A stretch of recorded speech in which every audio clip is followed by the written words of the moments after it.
वर्तमान समय में जो माल उपलब्ध है या बचा हुआ है वो हमारा स्टॉक कहलाता है ना। गुड्स क्या होता है, मैंने कल बताया था गुड्स क्या होता है। जैसे कि हम जो वस्तुओं का या किसी भी माल का क्रय विक्रय करते हैं वो हमारा क्या कहलाता है, गुड्स कहलाता है। तो स्टॉक क्या हुआ, जो मतलब विक्रय करने के बाद जो बचा होता है हमारे कंपनी या बिजनेस में, उसे हम क्या कहते हैं, स्टॉक कहते हैं। क्लोजिंग स्टॉक, साल के अंत में जो माल बचा हुआ होता है वो हमारा क्लोजिंग स्टॉक। वर्ष के जैसे हमारा जो फाइनेंशियल ईयर है 31 मार्च को क्लोजिंग होता है, 1 अप्रैल को ओपनिंग होता है।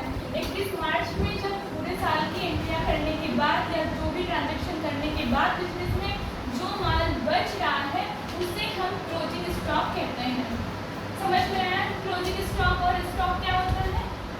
ये स्टॉक के पार्ट समझ लीजिए, ये दोनों स्टॉक के पार्ट्स ही हैं, closing stock and opening stock.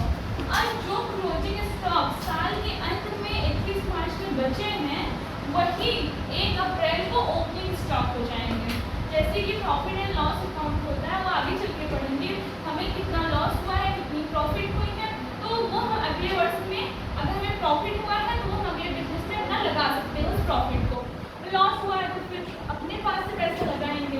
तो ओपनिंग स्टॉक क्या हुआ हमारा, जो 31 मार्च को हमारा क्लोजिंग स्टॉक बचा हुआ माल होता है, अंतिम रहतिया होता है, वही जाके 1 अप्रैल अगले साल को हमारा क्या हो जाता है, ओपनिंग स्टॉक, मतलब वही ईयर रहेगा, बस मंथ चेंज होता है, ओपनिंग स्टॉक होता है। इतना समझ में आया? किसी को कोई दिक्कत? होता है लेनदार। जब हम किसी भी कंपनी या बिजनेस में या कोई व्यापारी है वो किसी व्यक्ति से उधार लेता है, उधार माल लेता है, तो वो क्या कहलाता है, लेनदार होता है। किसी व्यक्ति या किसी संस्था से लिया गया माल जो उधार हो वो हमारा लेनदार होता है। बेचा उधार माल जो बिकता है, जो बेचा जाता है वो हमारा लेनदार कहलाता है। जो बेचता है ना, जो व्यक्ति बेचेगा ना तो वो क्या कहलाएगा, हमारा लेनदार। अब अच्छे से समझ लीजिए, जब कोई व्यक्ति कोई संस्था किसी माल को बेच रहा है लेकिन वो माल क्या होना चाहिए, उधार होना चाहिए। वह व्यक्ति दूसरे व्यक्ति को उधार माल बेच रहा है तो वो हमारा क्रेडिटर कहलाएगा ना।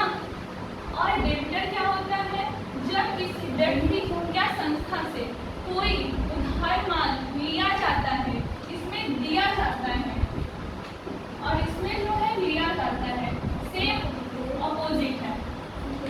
अब आप लोग को लगता होगा कि लेनदार लिया जाता होगा, लगता होगा ना, लेकिन इसमें क्या होगा, उधार माल दिया जाता है और इसमें उधार माल लिया जाता है, तो वो डेबिटर। जो व्यक्ति उधार माल लेता है वो हमारा डेबिटर कहलाता है।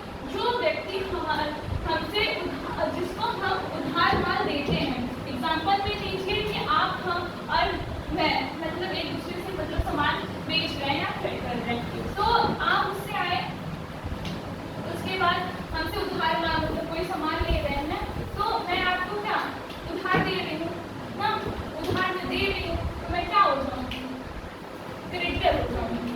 और डेबिटर क्या हो गया, जैसे कि अब आप मुझे उधार देंगे ना, तो आप मुझसे उधार ले रहे हैं ना, तो आप क्या, मैंने लिया है तो मैंने क्या हुआ, क्रेडिटर हुआ है, और आपने लिया है तो आप डेबिटर हो गए। अब भी नहीं समझ में, दोनों